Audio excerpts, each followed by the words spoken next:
ገላትያ መጽሐፍ ምዕራፍ 1 ከቁጥር 11 ጀምሮ እናነባለን። ወንድሞች ሆይ የሰበኩላችሁ ወንጌል ሰው ሰራሽ አለመሆኑን እንድታውቁ እፈልጋለሁ። ከማንም ሰው አልተቀበልኩትም፣ ከማንም አልተማርኩትም።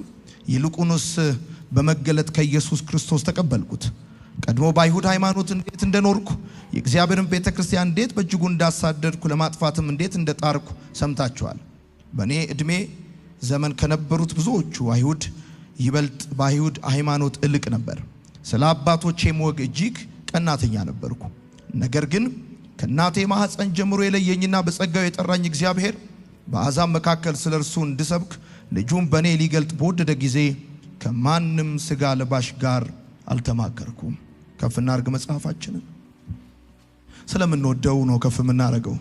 እኔ የምለውን ከኔ ጋር እንላለን። እግዚአብሔር ሆይ አመሰግናለሁ፣ ቃልህን እወደዋለሁ፣ ካንተም እማራለሁ። የበዛ ሰላም፣ የማይወሰድ ደስታ፣ የድል ሕይወት ዛሬም ነገም ለዘላለም አለኝ። አሜን። በኢትዮጵያ አዲስ ኪዳን ካህናት ቤተክርስቲያን አዲስ አበባ አጥቢያ እንዲሁም በማርሴል ቴሌቪዥን የገላትያ መጽሐፍን ከኛ ጋር እያጠናችሁ ያላችሁ ወንድሞቼ የገላትያ መጽሐፍ ጥናታችን ቀጥሎ ምዕራፍ 1 ቁጥር 11 ላይ ደርሰናል። 6 ምዕራፎች 149 ቁጥሮች 3098 ቃላቶች ያሉት 48ኛው የመጽሐፍ ቅዱሳችን 9ኛው የአዲስ ኪዳን አንደኛው የሐዋርያው ጳውሎስ ደብዳቤ የሆነውን የገላትያ መጽሐፍን ነው እያጠናን እየተመለከትን ያለ ነው። የገላትያ ደብዳቤ በቀጥታ ለአንድ የተለየ ጉባኤ ወይም ደግሞ ግለሰብ የተጻፈ ደብዳቤ ሳይሆን በገላትያ አብያተ ክርስቲያናት ለሚገኙ የተጻፈ ደብዳቤ እንደሆነ በባለፈው ሳምንት ተመልክተናል። በመጀመሪያው ሳምንት እንደተመለከትነው ሐዋርያው ጳውሎስ ደብዳቤውን የሚጀምረው ከክርስቶስ ኢየሱስ እንዲሁም ከእግዚአብሔር አብ የተላከ ሐዋርያ እንደሆነ በመናገር ነው። የገላትያ መጽሐፍ 6 ምዕራፎች አሉት። የመጀመሪያው 2 ምዕራፎች ሐዋርያነቱን የተከላከለበት ነው። ቀጣዮቹ 2 ምዕራፎች 3 እና 4 መልእክቱን የተከላከለበት ነው። የመጨረሻዎቹ 5 እና 6 ቅድስናን የተከላከለበት እንደሆነ በባለፈው ሳምንት ተመልክተናል። የገላትያ ደብዳቤ ዋነኛ ዓላማ የወንጌልን እውነት ለመከላከል እንደሆነ፣ የገላትያ አማኞችን ወደ ኢየሱስ ለመመለስ እንደሆነ ጳውሎስ የገላትያ መልእክት በሚጽፍበት ጊዜ በከባድ ፍርሃት፣ ጭንቀትና መደነቅ ውስጥ ሆኖ እንደጻፈላቸውም አይተናል። ባለፈው ሳምንት የተመለከትነው ከቁጥር 6 ጀምሮ እስከ 10 ያለውን ሐሳብ ነው። ወዳጆቼ ጳውሎስ ለገላትያ ሰዎች ሲጽፍላቸው የመልእክቱን ዋነኛ ሐሳብ በመጀመሪያው 6ኛው ቁጥር ላይ ነው የሚያነሳላቸው። በክርስቶስ ኢየሱስ ጸጋ የጠራችሁን እርሱን ትታችሁ ወደ ተለየ ወንጌል እንዲፈጥናችሁ መዞራችሁ ደንቆኛል ብሎ ይላቸዋል። ይሄ መደነቅ ግራ መጋባት እና መደንገጥ እንጂ ልክ ይሄ አውንታዊ መደነቅ አይደለም። ምክንያቱም ከጳውሎስ የሰሙትን ወንጌል በአደራ ተቀብለውታል፣ በፈቃደኝነት ተቀብለውታል። ነገር ግን በሚገርም ፍጥነት ወደ ተለየ ወንጌል ፊታቸውን አዙረዋል። ስለዚህ ጳውሎስ ምን ይላቸዋል? ደንቆኛል ይላል።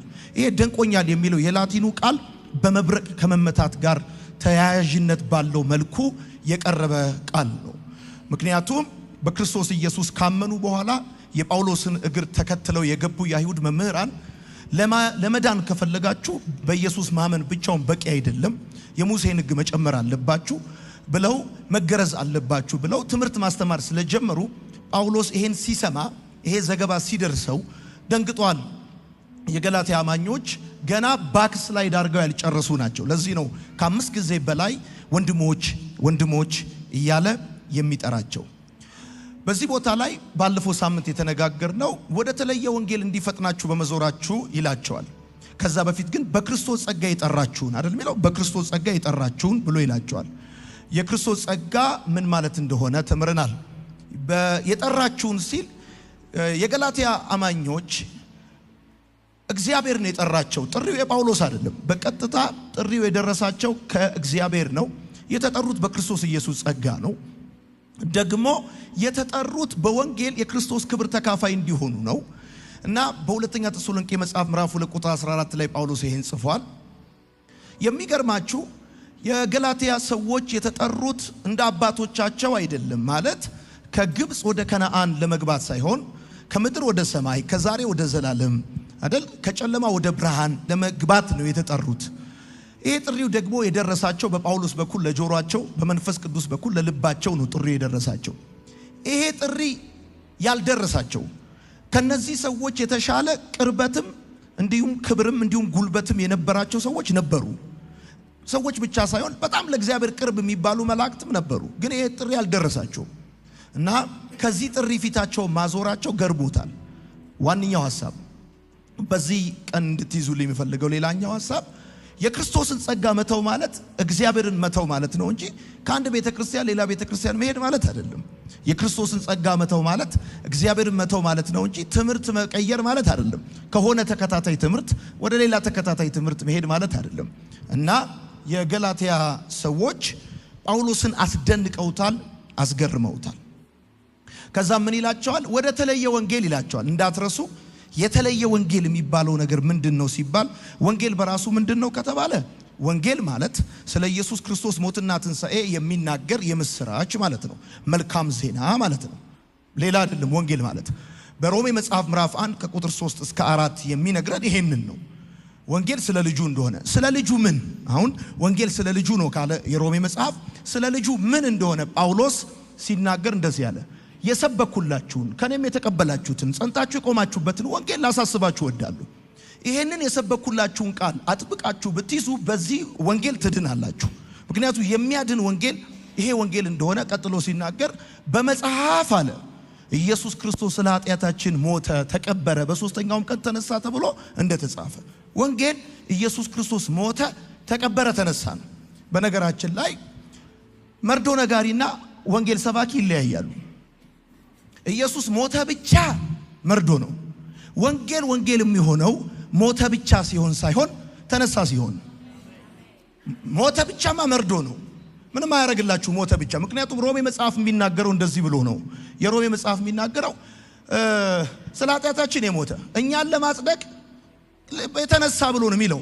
ስለዚህ በነገራችን ላይ ሪዘሬክሽን ባይኖር ኖሮ ራቸስነስ አይኖርም ነበር። ጌታ ከሞት ባይነሳ ኖሮ አንጸድቅም ነበር። እዳው የተከፈለልች እስታ ነበር የምትሆነው። በቃ በባዶ ኪስ ነበር የምትቀረው። እዳ ተከፍሏል። ግን ከዛ በኋላ ምንም የሚባል ልጅነት የዘላለም ሕይወት ምናምን የሚባል ነገር አይኖርህም ነበር። መንፈስ ቅዱስን የተቀበልከው የጸደቅከው ልጅ የሆንከው ኢየሱስ ስለሞተልህ ብቻ ሳይሆን ከሞት ስለተነሳ። ወንጌል ፓኬጁ ሙሉ ነው።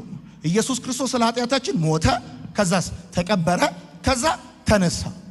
በመሞቱ የተከፈለልህን ከሰማ በመነሳቱ የተደረገልህንም ማወቅ አለብህ። መርዶ ነጋሪና ወንጌል ሰባኪ ይለያያሉ። ወንጌል ሰባኪ ምንድነው የሚለው? ኢየሱስ ስለ ኃጢአታችን ሞተ፣ ተቀበረ፣ ከዛ ተነሳ። በቃ ተነሳ ከሌለው መርዶ ነው። ጌታ ይመስገን። እና የተለየ ወንጌል ምን ማለት ነው ብላችሁ ከጠየቃችሁኝ ኢየሱስ ሲደመር ሕግ ማለት ነው። በገላትያ መጽሐፍ ውስጥ የተለየ ወንጌል ፊታችሁን ወደ ተለየ ወንጌል አዙራችኋል የሚለው ጳውሎስ የተለየ ወንጌል በዛ ዘመን የአይሁድ ሰዎች ያስተማሩት የሐሰት ትምህርት ነው። ይሄ ትምህርት ደግሞ ምንድነው? ኢየሱስና ሙሴ ለመቀላቀል የሚደረግ ጥረት ነው። ክፋታቸው ምንድነው? ጳውሎስ የሚጠቀመውን ቃል ይጠቀማሉ። ኢየሱስ ክርስቶስ የሰራውን የመስቀል ሥራ ይመሰክራሉ። ነገር ግን እንደዚህ ይላሉ፣ ጳውሎስ የሰበከው ጥሩ ነው፣ ግን በቂ አይደለም። እኛ ከ1000 ዓመት በላይ ሕግ ጠብቀናል። ኢየሱስ ራሱ የመጣው መጥቶ ምን አለ? ሕጉን ልፈጽም እንጂ ልሽር አልመጣሁም ብሏል ብለው the same የሆነ ቮካብለሪ ስለሚጠቀሙ አንድ አይነት ቃል ስለሚጠቀሙ ህዝቡን ኮንፊውዝድ የማድረግ አቅም ነበራቸው። የገላትያ ቤተክርስቲያናት ገና ልጆች ናቸው። በቀላሉ የተታለሉበት ምክንያት ያ ነው። ለመዳን እምነት ብቻውን በቂ አይደለም፣ ጸጋ ብቻውን በቂ አይደለም። እኔና እግዚአብሔር ተደምረን እኛም ሰርተን የሽርክና ማህበር አይነት ነገር ነው ድነት ብለው ነው የሚያስተምሩት። ስለዚህ ጳውሎስ ይሄን ነገር የሚጽፍበት ዋንኛ ምክንያት ለነዚህ የገላትያ አማኞች በባለፈው ሳምንት የተመለከተው ይሄንን ነውና ወንጌል ማለት በቃ የምስራች ማለት ነው፣ መልካም ዜና ማለት ነው። ዛሬ ደግሞ የምንመለከተው አሸባሪው ሳኦል ወደ ወንጌላዊው ጳውሎስ ብላችሁ ጻፉ። እንግዲህ በመጀመሪያው ሳምንት ሐዋርያው ጳውሎስ የተናገረው ነገር ምንድነው ብለናል? ሐዋርያነቱን እንደተከላከለና ሐዋርያ የሆነው በኢየሱስ ክርስቶስ ከሙታንም ባስነሳው በእግዚአብሔር አብ እንደሆነ ከተናገረ በኋላ አሁን ያነበብኩላችሁ ቁጥር 11 እና 12 ላይ ጳውሎስ ለተቃዋሚዎቹ መልስ ይሰጣል። ምክንያቱም ተቃዋሚዎቹ ጳውሎስ ላይ የሚያቀርቡት ክስ ነበረ። የሚያቀርቡት ክስ ደግሞ ምንድነው ሲባል ጳውሎስ ከጌታ ከኢየሱስና ከሐዋርያት ጋር ስላልነበረ የሚሰብከው ወንጌል የሚናገረው ትምህርት ከነሱ ከሐዋርያት የተለየ ነው የሚል ወሬ ያሶሩ ስለነበረ ክስ ያቀርቡ ስለነበረ ሐዋርያው ጳውሎስ እንደነገርኳችሁ ሐዋርያነቱን ብቻ ሳይሆን ትምህርቱንም ለመከላከል ቁጥር 11 ላይ ለተቃዋሚዎቹ መልስ መስጠት ይጀምራል። እንደዚህ ይላል፣ ወንድሞቼ ሆይ የሰበኩላችሁ ወንጌል ሰው ሰራሽ እንዳልሆነ እንድታውቁ ፈልጋለሁ። ከማንም አልተቀበልኩትም፣ ከማንም አልተማርኩትም፣ ይልቁኑ በመገለጥ ከኢየሱስ ክርስቶስ ተቀበልኩት ብሎ ይናገራል። ስለዚህ ጳውሎስ እየተናገረ ያለው ምንድነው? እኔ የሰበኩላችሁ ወንጌል በሰው የተፈጠረ ተረት ወይም ደግሞ ሲወርድ ሲዋረድ የመጣ አይደለም፣ በመገለጥ ከጌታ ከኢየሱስ ክርስቶስ የሰማሁት ወንጌል ነው ብሎ ይላቸዋል። እነዚህ የአይሁድ መምህራን በዘመኑ የነበሩትን የገላትያ አማኞችን የጳውሎስን ትምህርት እንዳይቀበሉ ያነሳሱ እንደነበር ታስተውሳላችሁ። ሲያነሳሱም ደግሞ ከሚጠቀሙበት አንዱ ሐሳብ በምድር ላይ ጌታ ኢየሱስን ጳውሎስ አያውቀውም፣ አብረው አልነበሩም፣ ሲያስተምር አልሰማውም፣ ከሐዋርያትም ጋር አልነበረም። ስለዚህ ጳውሎስ የሚያስተምረው የተለየ ነው ይላሉ። ከፍም ብላችሁ ደግሞ ቁጥር 10 ላይ ካስታወሳችሁ ምንድነው የሚለው? አሁን እኔ ሰውን ወይስ እግዚአብሔርን ደስ አሰኛለሁ ብሎ ይናገራል። ምክንያቱም ጳውሎስ ጸጋ ብቻ ድነት በእምነት አይደለ የሚለውን ሐሳብ የሚያስተምረው አሕዛብን ለማስደሰት ነው፣ ከአይሁድ ጋር ጥላቻ ስላለበት ነው የሚል ክስ ያቀርቡበት ስለነበረ ከዚህ በፊት ቤተክርስቲያንን ያሳደርኩት ሰውን ደስ ለማሰኘት ነው፣ አሁን ግን እኔ ይሄን ትምህርት ማስተምረው ማንንም ደስ ለማሰኘት አይደለም ብሎ ቁጥር 10ንም ቁጥር 11ም 12ንም ጳውሎስ ለተቃዋሚዎቹ መልስ የሚያቀርብበት ቁጥሮች ናቸው። ሲወርድ ሲዋረድ የመጣ ትምህርት አይደለም፣ የሰው ተረት ተፈጥሮ አይደለም፣ ከሰው አልተቀበልኩትም፣ ከሰው አልተማርኩትም፣ በቀጥታ ከእግዚአብሔር ነው የተቀበልኩት ብሎ ይላል። ጳውሎስ እንደዚህ ያለ እኔ የሰበኩላችሁ ወንጌል ሰው ሰራሽ አይደለም፣ አለ ሰው ሰራሽ ሌላ ከሰማይ አፋቶ ከምድር የሚያጣብቅ፣ እኔ ግን የሰበኩላችሁ ወንጌል ከምድር አፋቶ ከሰማይ የሚያጣብቅ ነው። ሰው ሰራሽ አይደለም። እኔ የሰበኩላችሁ ወንጌል ኢየሱስ ጌታን በመገለጥ ከራሱ ከኢየሱስ ክርስቶስ የተቀበልኩት ወንጌል እንጂ እኔ ሰው ሰራሽ ሲወርድ ሲዋረድ የመጣ ወንጌል አይደለም የሰበኩላችሁ ብሎ ይናገራል። ከዛ በቀጥታ ጳውሎስ የህይወቱን ለውጥ በተመለከተ ይጽፋል።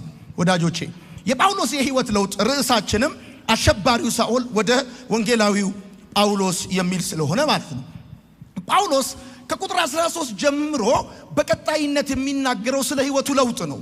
ጳውሎስ ስለ ህይወቱ ለውጥ መናገር የፈለገባቸው 3 ምክንያቶች እንዳሉ ይሰማኛል። የመጀመሪያው የጸጋውን ጉልበት ለማሳየት ስለሚፈልግ፣ ምክንያቱም ድነት በጸጋ አይደል ጽድቅ በእምነት እንደሆነ ጳውሎስ በገላትያ መልእክት ውስጥ እየጻፈ ስለሆነ የጸጋውን ጉልበት ለማሳየት ኤግዛምፕል አድርጎ የሚያመጣው የራሱን ህይወት ነው።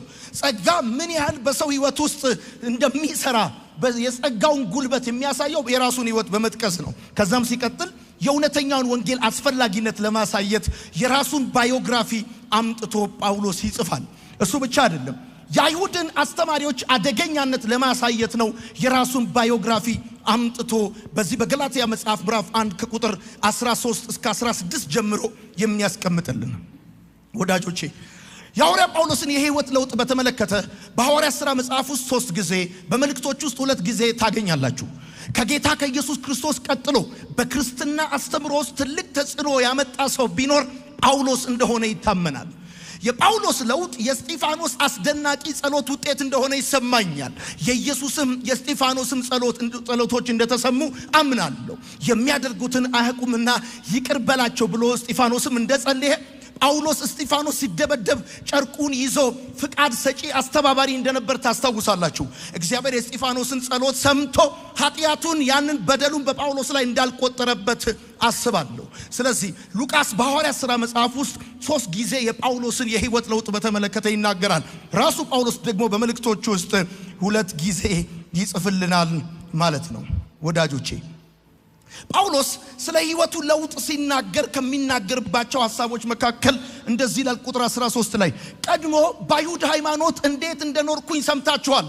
የእግዚአብሔርን ቤተክርስቲያን እንዴት እጅግ እንዳሳደድኩኝ እንዴት ለማጥፋት እንደጣርኩኝ በዘመኔ ከነበሩ አይሁዳውያን በአይሁድ ሃይማኖት እጅግ እልቅ ነበረ ደግሞ ለአባቶቼ ወግ በጣም እቀና ነበረ ብሎ ይናገራል። በዚህ ዘመን ማንም እንደዚህ ብሎ የመናገር ኮንፊደንስና ቦልድነስ የለውም። በዘመኔ ከነበሩ አይሁዳውያን በሃይማኖት እልቅ ነበረ ደግሞ የአባቶቼን ወግ በጣም እቀና ነበረ ብሎ ጳውሎስ ይናገራል። ወዳጆቼ ጳውሎስ ከመለወጡ በፊት የነበረውን ህይወቱን ብንመለከት ጳውሎስ በቀድሞዋ ጠርሴስ በአሁኗ ቱርክ እንደተወለደ ታውቃላችሁ። በስምንተኛ ቀን ተገረዘ። ከዛም ከቢንያም ወገን የሆነ እንደሆነ እንደዚሁም ደግሞ ሳኦል የሚለውን መጠሪያ ጳውሎስ ብሎ ከመጠራቱ በፊት ይጠራበትም ነበር። በጣም የሚገርማችሁ የጳውሎስን ህይወት ስትመለከቱ በአምስቱ የኦሪት መጽሐፍቶች ውስጥ ያሉትን 613 የኦሪት ህግ ያጠናና የጠበቀ ሰው ነበር ጳውሎስ በሳምንት 3 የሚጾም በቀን 3 የሚጸልይ በአመት 3 ጊዜ ወደ ቤተ መቅደስ ሄዶ አስራት የሚሰጥ ሮማዊ ዜግነት ያለው ሰው ነበር። ግሪከኛ የሚናገር አይሁዳዊ ሰው ነበር። ጳውሎስ በጣም ጃይንት ነው፣ የተማረ ነው። በገማልያል እግር ስር ተምሯል። በዛን ዘመን 3 PhDዎች አሉ ተብሎ የሚታመን በጣም የተማረ ሰው ነበር እና ይህን ሰው ስትመለከቱት ጃይንት ነው። ግሪከኛ ይናገራል። ለዛውም ከግሪከኛም የሚናገረው በጣም ከባዱን ግሪከኛ እንደሆነ ብዙ መጽሐፎች ይናገራሉ። እና ጳውሎስ እንደውም ሲናገር በፊልጵስዩስ መጽሐፍ ላይ ቀድሞ በነበረው ሃይማኖቱ መስፈርቱን ያሟላ ሰው እንደነበረ በፊልጵስዩስ መጽሐፍ ምዕራፍ 3 ከቁጥር 4 እስከ 6 ይናገራል። መስፈርቱን ያሟላ ያላዛነፈ 613 የኦሪት ህጎችን በቃሉ አጥንቶ የተገበረ ጻድቅ ነኝ ብሎ ስለራሱ የሚመሰክር ሰው ነው ጳውሎስ። ደግሞ ይሄ ብቻ አይደለም። ጳውሎስ ቤተክርስቲያንን ለማጥፋት ታጥቆ የተነሳው ሰው ነበር። ቤት ለቤት እየገባ ሽማግሌ ሕፃን ወንድ ሴት ሳይል እየጎተተ የሚያወጣ ይዞ እስር ቤት የሚያስገባ እስጢፋኖስ ሲገደል ፍቃድ ሰጪና አስተባባሪ የነበረ ደቀ መዛሙርቱን እስከ ሞት ድረስ ያሳደደ በሙሉ አቅሙ ኢየሱስን ለመቃወም የወጣ እንደ ጳውሎስ አልነበረም። እሱ ብቻ አይደለም። የሚገርማችሁ ደቀ መዛሙርቱ የስድብ ቃል እንዲናገሩ ያስገድዳቸው የነበረ ሰው ነበር ጳውሎስ። በቁጣ የተሞላ በግድያ የተሞላ በዛቻ የተሞላ ሐዋርያት ሥራ መጽሐፍ ስታነቡት ደቀ መዛሙርቱ ላይ ይዝት ነበረ። ደግሞ እስከ ሞት ድረስ ያሳድዳቸው ነበረ። ሕፃን ሽማግሌ ወንድ ሴት ነፍሰ ጡር ብሎ ሳይል እጅግ በጣም በክፉ ሁኔታ በወንጌል ላይ ተቃዋሚ ሆኖ የተነሳ ሰው ነበረ። እንደውም ኢየሱስና ደቀ መዛሙርቱን በጣም ይጠላ የነበረ ኢየሱስ ውሸታም ነው ደቀ መዛሙርቶቹ ደግሞ አታላይ ናቸው ብሎ የሚያምን ጲላጦስ ኢየሱስን ስለገደለው የተደሰተ እሱ ዋናውን ከገደለልኝ ጀሌዎቹ እኔ አያቅተኝም ደግሞ የኢየሱስ ክርስቶስ ተከታዮች ያልተማሩ ማህይማን ከመሆናቸው ጋር ሲነጻጸር በፕሮፋይል ጳውሎስ በጣም ነው የሚበልጣቸውና እነዚህ ሰዎች ሳያስቆም እህል ውሃ ላለመቅመስ ቆርጦ የነበረ ሰው ነበር። ከጳውሎስ የሚገርመኝ ነገር ምንድነው ካላችሁ በቁጣ በዛቻ በግድያ የተሞላ እጅግ ኃይለኛ ደግሞ እስከ ሞት ድረስ የሚያሳድዳቸው አይነት ሰው ነው። ኢየሩሳሌም ለተነሳው መከራ ስደት በቤተክርስቲያን ላይ ለተደረገው ነገር ከፍተኛ ሚና ሲጫወት የነበረ ሰው ነው። ምክንያቱም እስጢፋኖስ የተደበደበውና በድንጋይ የተገደለው በጳውሎስ ፍቃድ ሰጪነት እንደሆነ የሚገርማችሁ ደግሞ ለምሳሌ አስተማሪው ገማልያል የሚባለው አስተማሪ ተዋቸው ከእግዚአብሔር ከሆኑ ይቀጥላሉ ካልሆኑ ይጠፋሉ ብሎ ሲል የአስተማሪውን አስተያየት አልሰማም ብሎ አልፎ ሄዶ በደቀ መዛሙርትና በኢየሱስ ላይ ስሙን ለመቃወም ያለውን ሁሉ ሰው ዕውቀቱን ጉልበቱን ገንዘቡን ሁሉ ወንጌልን ለማቆም የተጠቀመ ሰው ቢኖር ጳውሎስ ነው። ምናልባት አንዳንድ ሰው በትርፍ ጊዜው ሊቃወም ይችላል። ጳውሎስ ሙሉ ጊዜውን የሰጠ ተቃዋሚ ነበር። ሙሉ አቅሙን የተጠቀመ ተቃዋሚ ነበር። ወዳጆቼ እንደዚህ አይነት ተቃዋሚ ነበር ጳውሎስ። ታዲያ ጳውሎስ ባዮግራፊው መጻፍ የፈለገው ለምንድን ነው ብላችሁ ስትጠይቁ መዳን በእግዚአብሔር ጸጋ በነፃ እንጂ በሥራ እንዳልሆነ ለማሳየት ፎር ኤግዛምፕል እኔን ማየት በቂ ነው። ምክንያቱም ወደ ደማስቆ ሲሄድ መንገድ ላይ አግኝቶ በብርሃን የተገናኘኝ እኔ ሲሄድ የነበረው ለንግስ አይደለም ከእግዚአብሔር ጋር ጦርነት ገጥሞ ነው ሲሄድ የነበረው ደቀ መዛሙርቶችን እያሰረ ወደ ኢየሩሳሌም ሊያመጣ ከቻለ ሊገድል በጣም ከቻለ ሊያሳስራቸው ነው ይሄድ የነበረው። ጸጋ ወንጀለኛውን ወንጌላዊ ያደረገው ነው እያላችሁ ያለው ጸጋ ሳኦልን ጳውሎስ አደረገው። ጸጋ እንደዚህ ያደረገ አሳዳጁን የሰው አጥማጅ አደረገው። ትላንትና ብዙዎችን ያሳድድ የነበረ ሰው ዛሬ ግን ሰዎችን አጥማጅ ሆነ። ኢየሱስ ክርስቶስ ጌታ ነው። ያ የቀድሞ የቤተ ክርስቲያን አሳዳጅ አሁን ግን ሰው አጥማጅ ሆነ። ያ በአመጽ ውስጥ የነበረ ሰው፣ ያ በኃጢአት ውስጥ የነበረ ሰው እንዴት ተለወጠ ቢባል በእግዚአብሔር ጸጋ፣ እንዲሁ በእግዚአብሔር ጸጋ። ወዳጆቼ ደማስቆ መንገድ ላይ ሕግ ቢያገኘው ኖሮ አናቱን በድንጋይ ነበር ተርትሮ የሚጥለው። ደማስቆ መንገድ ላይ ያገኘው ግን ጸጋ ነበረ። ከሰው የማይነሳ ከሰው ችሎታ የማይነሳ የእግዚአብሔር ደግነት እኔን አግኝቶኛል የሚል አሜን ይበለኝ። በደንብ አርጋችሁ አሜን በሉ። ይሄ ወንጌል ነው የኔና የናንተ ወንጌል። ይሄ ወንጌል የአሕዛብ ወንጌል ነው። ይሄ ወንጌል እኔና እናንተ አሕዛብ ተብለን የነበርን፣ እንደ ቆሻሻ እንቆጠር የነበርን፣ ተገፍተን የነበርን፣ እንደ ድንጋይ እንቆጠር የነበርን፣ ስማችንን በሕይወት መዝገብ የጻፈ ከኛ ሁኔታ የማይነሳ የእግዚአብሔር ጸጋ። ሃሌሉያ! ጸጋ ሳውልን ጳውሎስ አደረገው። በጣም የሚገርመኝ ነገር አለ ወዳጆቼ። በቃ እኔ አሁን ንከወንኩባችሁ ይቅርታ አድርጉልኝ። የሚገርመኝ ነገር አለ። ሐናንያን እግዚአብሔር ሄዶ እንደዚህ አለው። ሐናንያ አለው፣ ሐናንያ ስለ ጳውሎስ እንዲጸልይለት በነገረው ጊዜ ሐናንያ እንደዚህ አለ። ይሄ ሰው እኮ አለው በኢየሩሳሌም ባሉ ቅዱሳኖች ላይ ብዙ አደጋ ብዙ ችግር እንዳደረሰ ከብዙ ሰው ሰምቻለሁ። ወድሜ ለጳውሎስ ማንም ደፍሮ ወንጌል አይሰብከውም። ማንም ደፍሮ ወንጌል ሊነግረው አይችልም ነበር። ዛስዋይ ጸጋ ራሱ መንገድ ላይ ጠበቀው። ጳውሎስን መጠጋት ሞትን መጠጋት ነበረ። ጳውሎስን መቅረብ ጥፋትን መቅረብ ነበረ። ነገር ግን የእግዚአብሔር ጸጋ ወንጀለኛውን ወንጌላዊ ያደረገው። እዚህ መካከል በጣም ብዙ ሰዎች አለን። ትናንት ወንጀለኛ የነበርን በእግዚአብሔር ምሕረት ዛሬ የእግዚአብሔር ቤት አገልጋዮች የሆንን ይሄ ጸጋ ይሄ ምሕረት ለኔ መጥቷል የሚል አሜን ይላል።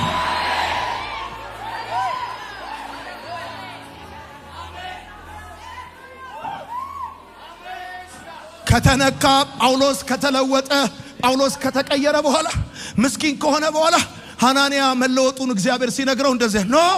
ይሄ ሰው በኢየሩሳሌም በብዙ ቅዱሳን ላይ አደጋ ያደረሰ ችግር ያደረሰ ሰው ነው። አሁን እዚህም የመጣው ለዛ ነው። ለዛ ነው። እኔ አሁን አንድ ጥያቄ ጠየቅኩ። ይሄን መጽሐፍ እያጠናሁ ለጳውሎስ ጴጥሮስም አይሰብከውም ነበር፣ ያዕቆብም አይሰብከውም ነበር። እንደውም ጳውሎስ ገባ ከተባለ ደቀ መዝሙር ሁሉ ይወጣል። ጳውሎስ ሲወጣ ነው ደቀ መዝሙር የሚገባው። ጳውሎስ ያለበት አካባቢ አይሄዱም። ሰውየው ኃይለኛ ካልገደላቸው ወደ ኋላ የማይመለስ የሚገርም ነው። ኢየሱስን ውሸታም ደቀ መዛሙርቱን አታላዮች አድርጎ ይቆጥር የነበረ በጣም ይጸየፋቸው የነበረ ሰው ነበረ። ግን ይገርማል፣ ቤተክርስቲያን ከማፍረስ ቤተክርስቲያን ወደ መትከል፣ ቅዱሳንን ከማሳደድ የሚገርም እኮ ነው። ጸጋ ቀየረው።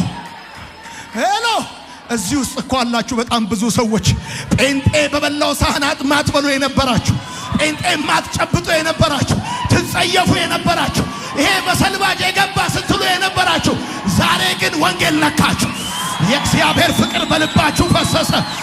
እስቲ በደንብ አድርጋችሁ አሜን ባሉ አላችሁ። ሩቅ እኮ መሄድ አያስፈልግም። እዚህ ውስጥ እኮ ብዙ የዘመናችን ጳውሎሶች የነበራችሁ ጴንጤ ስታዩ አይናችሁ ደም ይለብስ የነበረ ድንጋይ አንስታችሁ ጣራ ላይ የምትወረውሩ ጴንጤ አላገባም ዘሬ አይገባም ያላችሁ ቆንጤ ምናም ብላችሁ ያጣጣላችሁ በጣም ትጸየፉ የነበራችሁ ዛሬ ግን ዋንኛ ሆናችኋል። ዛሬ ግን ፍቅሩን ቀምሳችኋል። መንፈሱን ተቀብላችኋል። የእግዚአብሔር ምሕረት ምን እንደሆነ ገብቷችኋል። ለዚህ ጸጋ ክብር ምስጋና እናመጣለን።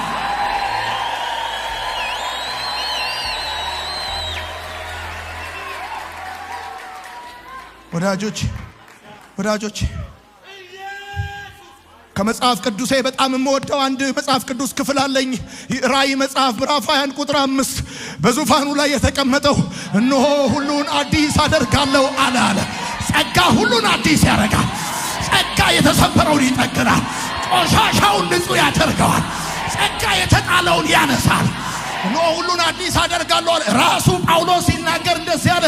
በሁለተኛ ቆሮንቶስ መጽሐፍ ምዕራፍ 5 ቁጥር 17 ላይ እንደዚህ አለ፣ ማንም አለ በክርስቶስ ቢሆን አለ አዲስ ፍጥረት ነው አለ። አሮጌው ነገር አልፏል አለ። አሮጌው ነገር ያለፈለት ሰው ካለ አሜን ይበል። በክርስቶስ አዲስ ፍጥረት የሆነ አሜን ይባል።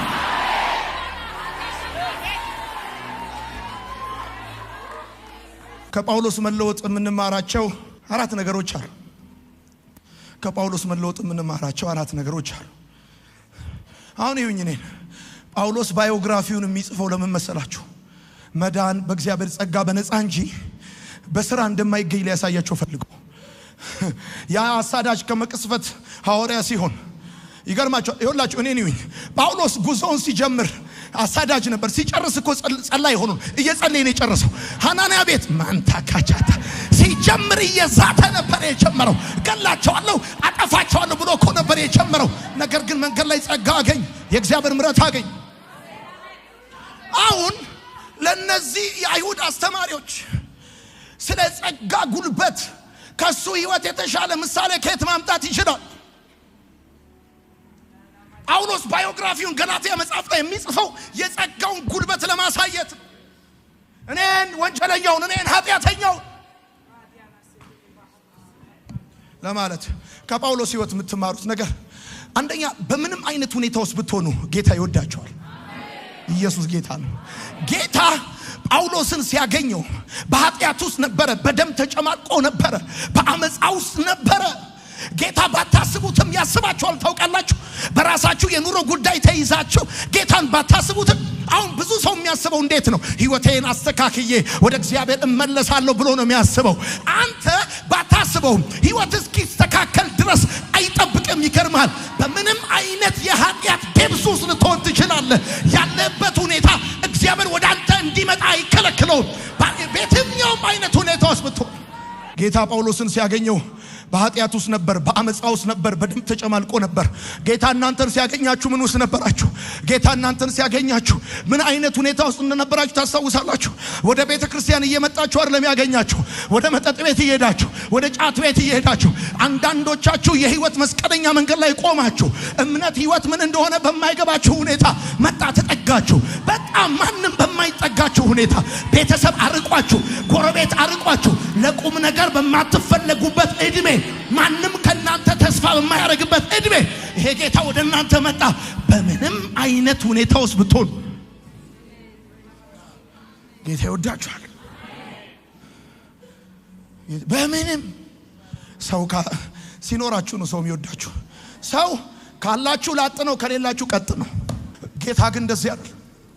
ጳውሎስን ሲያገኘው እጁ ደም ነው። ጌታ ጳውሎስን ሲያገኘው እጁ ደም ነው። ልቡ በአመፃ ውስጥ ነው። አይምሮ ስለ ኃጢአት ነው የሚያስበው። ዛሬ ማንም በገደልኩ ነገ ማንም በያስኩኝ እያለ ነበረ ያስብ የነበረው። ስለ እግዚአብሔር ወደ እግዚአብሔር ስለ መቅረብ አይደለም ያስብ የነበረው። ስለ እግዚአብሔር ወደ መቅረብ አልነበረም ሲያስብ የነበረው። ሌላው ሁለተኛው ከጳውሎስ መለወጥ የምንማረው ነገር ምን መሰላችሁ? በህልውናው ፊት ማንም ሊቆም አይችልም። በህልውናው ፊት ኩራት ቦታ የለውም። ደብዳቤ ቦታ የለውም። ስልጣን ቦታ የለውም። ዝና ቦታ የለውም። ዕውቀት ቦታ የለውም። መጽሐፍ ሲናገር በምድር ላይም ወድቆ ይላል ያ የተማረ ሰው ያ በእጁ ደብዳቤ ያዘ። አየ በህልውናው ፊት ደብዳቤ ዋጋ የለውም። አንድ ሉክ አይደለም 400 ሉክ ስልጣን አጥፈ ብትመጣ ጌታ ሲገለጥልህ ሰንበሳት ፊት እንደሚቀልጥ ልክ እንደዛ ሰው ሁሉ በህልውናው ፊት ይንበረከካል። አላያቸውም ወይ? እነ ሂሩት በቀለን፣ እነ ጥበብ ወርቅዬን፣ እነ ተፈራ ነጋሽን፣ እነ ሙሉቀን መለሰን በዓለም የነበራቸው ዝና በእግዚአብሔር ህልውና ፊት ሊቆም አይችልም። የሰማኝ ሰው ካል እግዚአብሔር አንዴ ሲገለጥላችሁ ይሄን መገለጥ ሊያልፍ የሚችል ኩራት አይኖራችሁም።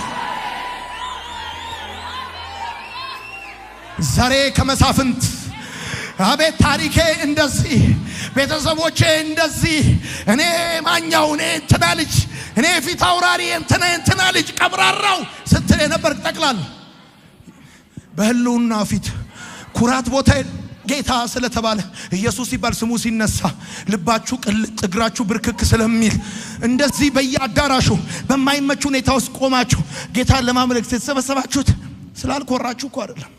ኩራት ስለማታውቁ አይደለም። እንደናንተ ቀጭን ቀብራራ አልነበረም። በህልውናው ፊት የሚቆም ግን ኩራት የለም። በህልውናው ፊት የሚቆም ክብር የለም። በህልውናው ፊት የሚቆም ስልጣን የለም። በህልውናው ፊት የሚቆም ዝና የለም። ለዚህ ነው ጳውሎስ ደብዳቤውን ይዞ ወደ ደማስቆ ሲሄድ በብርሃን ቀትር ሳለ በራለት።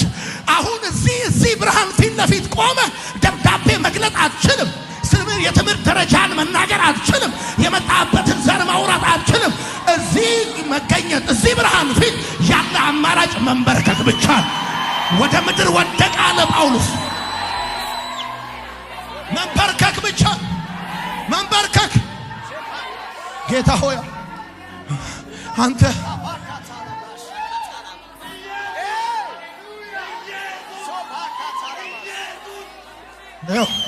ወዳጆች እኛ እኮ ቤተክርስቲያን መተን ፕሮቶኮላችንን ስንጥል ስንጮህ የጌታ ነገር ሲነሳ ስንቁነጠነጥ ክብር ለራሳችን የሌለን ልክ ማናቅ ደርዝ የሌለን የሚመስላቸው ሰዎች አሉ። እኛ የነካን ነክቶን ነው። ልንክደው በማንችል ፕሬዘንስ ተነክተናል። ልንክደው ማንችል ብርሃን በርቶልናል። ብርሃን በርቶን ልንክደው አንችል። ይህንን ብርሃን አልፈን መሄድ አንችልም። ምርኮኛ ሆንን። ለዶይ ማይክ ስጥልኝ አንዴ ዘመን በዘሬ አይግባ ያልኩ ከመንደሬ ገፍቻ ወጣሁ። እሱ ነው ነፍሴን ያዳነ ከሞት መሃል የመለሰ ቀንበሬን የሰበረልኝ ኢየሱስ ይባረክልኝ። በዘሬ አይግባ ብየው ነበር። ሃሌሉያ። ጳውሎስ ለገላትያ ቤተ ክርስቲያናት ቀድሞ በአይሁድ ሃይማኖት እንዴት እንደኖርኩ ታውቃላችሁ፣ ሰምታችኋል። ቤተ ክርስቲያንን ለማጥፋት ቆርጬ ተነስቼ ነበረ። ቤት ለቤት ዶር ቱ ዶር ገብቼ የምጎትት ሽማግሌ፣ ሕፃን፣ ወንድና ሴት፣ ነፍሰ ጡር እማልመርጥ እስር ቤት ማስገባ፣ ከዛም ሲያልፍ እስከ ሞት ማሳድድ፣ እስጢፋኖስ ሲገደል አቅጣጫ የሰጠው የተባበርኩኝ ኢየሱስን እቃወም የነበረ እንዴት እንደኖርኩ ታውቃላችሁ። ነገር ግን አለ ከእናቴ ማህፀን ጀምሮ የለየኝ በጸጋው የጠራኝ በአሕዛብ መካከል ስለ እርሱ ሰብክ ዘንድ ልጁን በኔ ሁኔታ ሊገልጥ በወደደ ጊዜ ከሥጋ ለባሽ ጋር አልተማከርኩም። የሰማኝ ካለ አሜን ይበለኝ። ጳውሎስ እንዴት ልትለወጥ ቻልክ? በጸጋው የጠራኝ እንዲሁ የጠራኝ እንዲሁ ምሕረት ያደረገልኝ። ነገር ግን ኃጢአተኞች ሳለን ስለኛ ሞቷልና እግዚአብሔር ለኛ ያለው ፍቅር በዚህ እንረዳለን ይላል ሮሜ መጽሐፍ ምዕራፍ 5 ቁጥር 8። ክብር ቦታ የለው፣ ዝና ቦታ የለው፣ ሀብት ቦታ የለው፣ እውቀት ቦታ የለው። በህልውናው ፊት ምን ቦታ አለው? ለዚህ እኮ ነው ታውቃላችሁ ቤታችን ብዙ እንቆቅልሽ ብዙ ቋጠሮ ጭንቅላታችንን ያዞረውና ቤተክርስቲያን መተን የሆነ ፕሬዘንስ ሲነካን ጥያቄው ሳይመለስ ግን ሁሉ እንደተስተካከለ ቆጥረን ህይወት ቀሎን።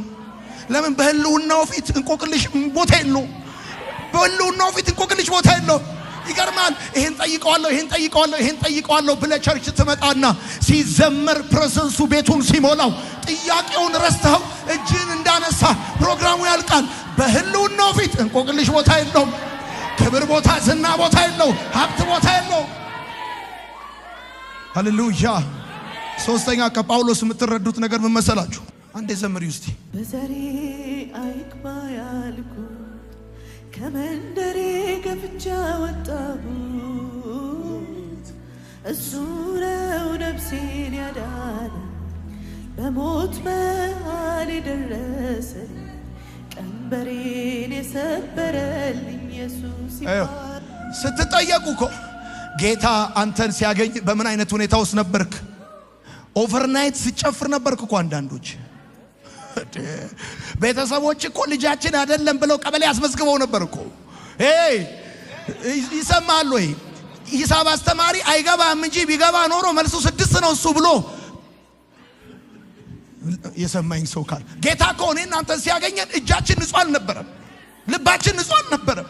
በምን አይነት ሁኔታ ውስጥ እንዳገኝ እኔ ማስታወሻ ላይ የጻፍኩት ጌታ ባታስበውም አንተን ማሰቡን አይተውም።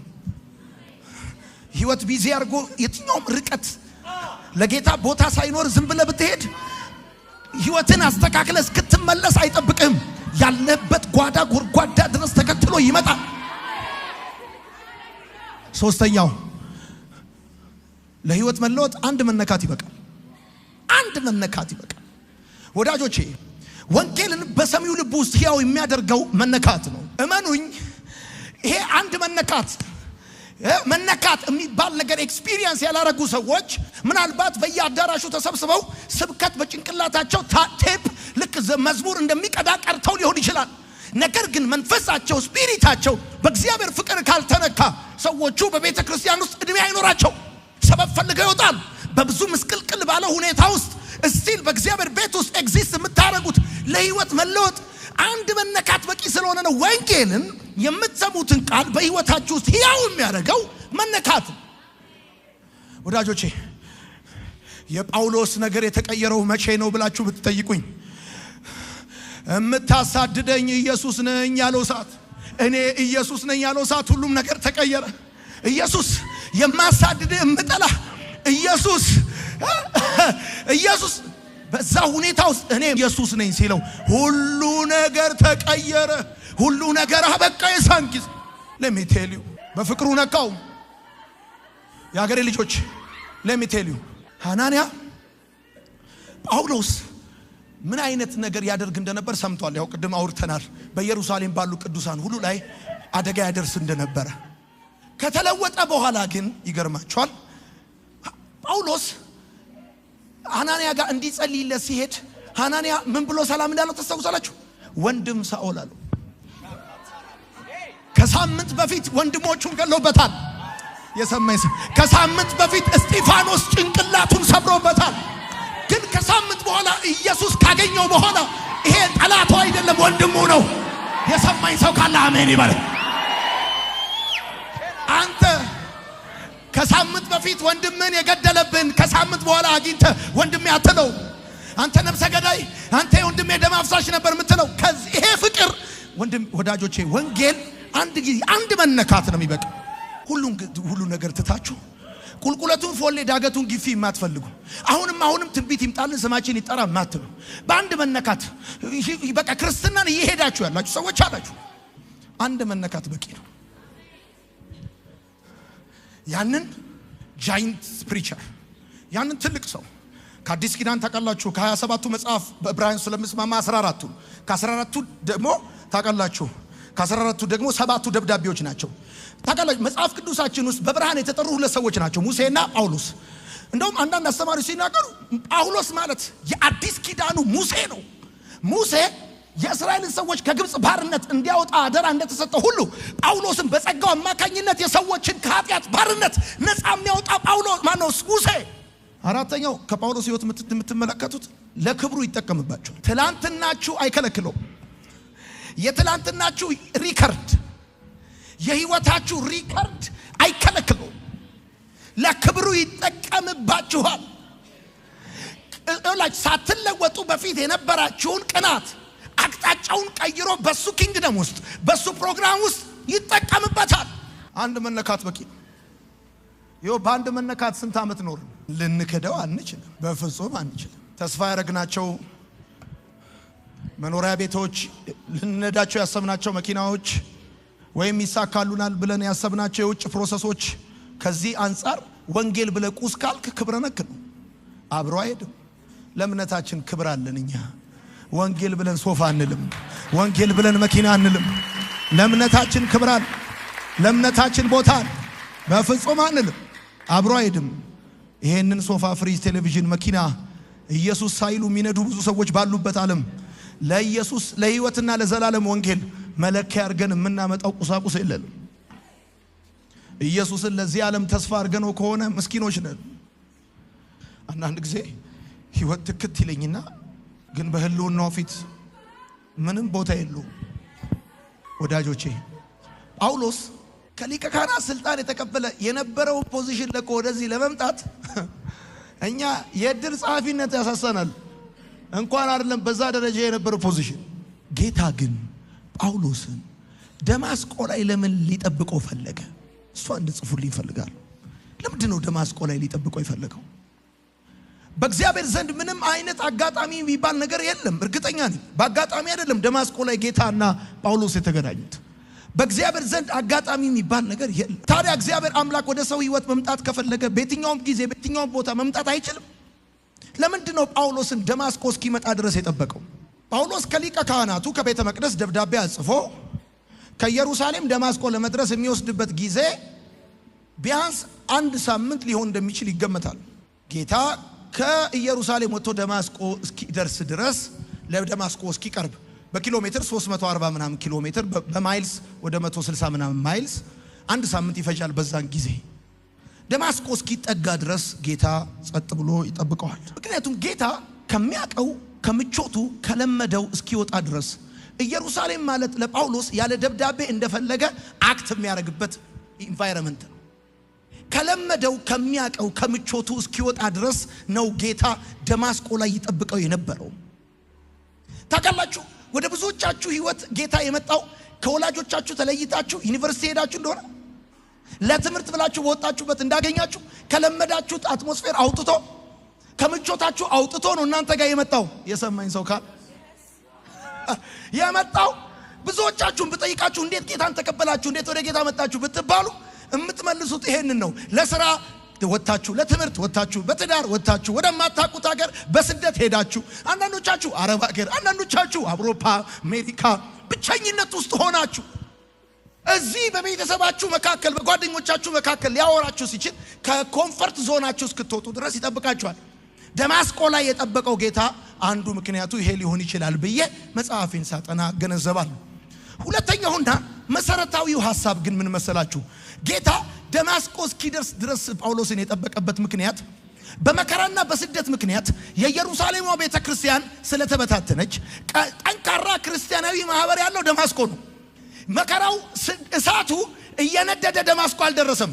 ስለዚህ ጳውሎስ እንደተለወጠ እሱን አግኝቶ ሊመግብ ሊያሳድግ በእምነቱ ሊያጠነክረው ሊያጠምቀው የሚችል ክርስቲያናዊ ስትሮንግ ኮሚኒቲ ያለው ደማስቆ ስለነበር ምናልባት እዛ ኢየሩሳሌም ሆኖ በመከራ ውስጥ ቢለወጥ በመከራው ምክንያት የተነሳ በጣም ብዙ ደቀ መዛሙርት ስለተበታተኑ ጳውሎስን በእምነት ለማጽናት የሚደፍር አንድ ሐዋርያ ላይኖር ይችላል።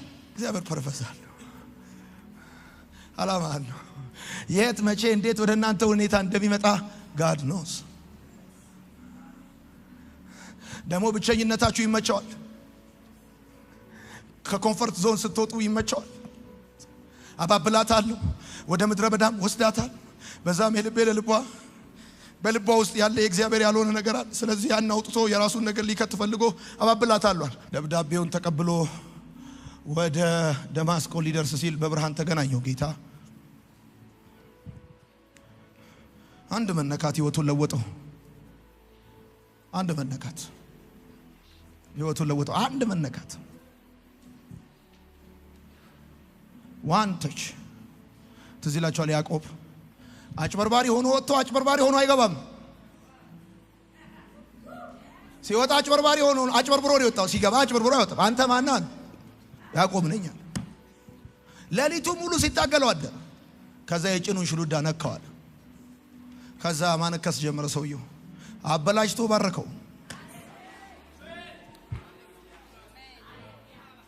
በቃ ሰውየው እንደዚህ ያለ ካልባረከኝ አለቅህም ያለው ሰው እንደዚህ ያልኩ ነው የተባረከው። ምን ሆነ ነው ሲሉት ምታነከሰው ተባርኬ ነው። የሰማኝ ካል ስሜ ተለውጦ ነው ማነከሰው። ምን ሆነ ነው እንደ ድሮ ማጥፈጥ ነው? ተባርኬ ነው። ምን ሆነ ነው እንደ ድሮ ኃይለኛ አይደለም? ተባርኬ ነው። ተነክቼ ነው። ስሜ ተለውጦ እና ልጨርስላችሁ። ቀድሞ በአይሁድ ሃይማኖት እንዴት እንደኖርኩ ሰምታችኋል። የእግዚአብሔርን ቤተክርስቲያን እንዴት እጅግ እንዳሳደድኩ፣ እንዴት ለማጥፋት እንደጣርኩ። በዘመኔ ከነበሩ አይሁዶች ሁሉ በሃይማኖት እልቅ ነበር። ለአባቶቼ ወግ ቀና ነበር። ነገር ግን አለ ከእናቴ ማህፀን የለየኝ በጸጋው የጠራኝ። ቀጥሎ ሲናገር በአሕዛብ መካከል እርሱን እንድሰብክ ልጁን በኔ ሁኔታ ሊገልጥ በወደደ ጊዜ ከስጋ ለባሽ ጋር አልተማከርኩም። አልተማከርኩ። ምን እናርግ? ኢየሱስን ተውና ውርስ እንሰጣለን ቢሉን እምቢ።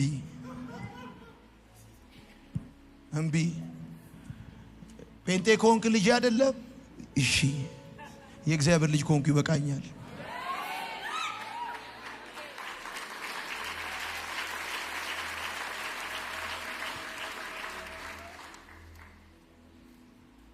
ጌታ ይወዳችኋል። የመጨረሻ ጳውሎስ ይሁኝኔ ጳውሎስ ወደ ደማስቆ በቀረበ ቁጥር የሐዋርያት መከራ ሊጀምር የልብ ምታቸው ቢጨምርበት ሰዓት የጳውሎስ ሚሽን ሊጀምር የደቀ መዛሙርት ነገር ሊያበቃ ያለበት ታይም ላይ ነው ጌታ ጣልቃ ይገባው። ጳውሎስ ደማስቆ ደረሰ ማለት ብዙ ደቀ መዝሙር እንዳልነበር ሆኖ ነው የሚቀጠቀጠው። ተይዞ ነው ወደ ኢየሩሳሌም የሚመለሰው። እና ጳውሎስ ወደ ደማስቆ በተጠጋ ቁጥር አንደኛ ደማስቆ ገብቶ ታሪኩን ሲናገር ደብዳቤው ሲሉት የት እንደጣለው ሁሉ አያውቅም። አንድ ሳምንት እየተጓዘ አንድ ሰዓት ሲቀረው ያ የጳውሎስ ተልእኮ ጅማሬ የሐዋርያት መከራ ጅማሬ ነው። ታውቃላችሁ ጳውሎስ ጉዞውን ሊጨርስ የደቀ መዛሙርት መከራ ሊጀምር ያለበት ታይም ላይ ነው ጌታ ኢንተርፊር ያደረገው። ልባርካችሁ እኮ ነው። ዘንድሮ ጠላት በእናንተ ላይ ይዞ የመጣው እቅድና የእናንተ ሁኔታ መካከል አንድ ሰዓት እንኳን ቢቀረው እግዚአብሔር ጣልቃ ይገባል። በእንደነዚህ አይነት አጣብቂኝ ውስጥ እግዚአብሔር ጣልቃ ይገባል። በጌታ በኢየሱስም ይገባል። በኢየሱስም ይገባል። ጠላት በእናንተ ላይ ያሰበው ነገር አይከናወንም። በኢየሱስም አይሳካ። ለወደደን ከበደላችን በደሙ ላጠበን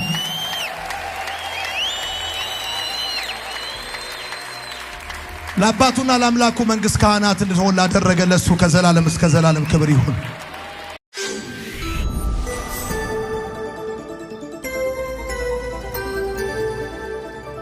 ወንጌል ይለውጣል።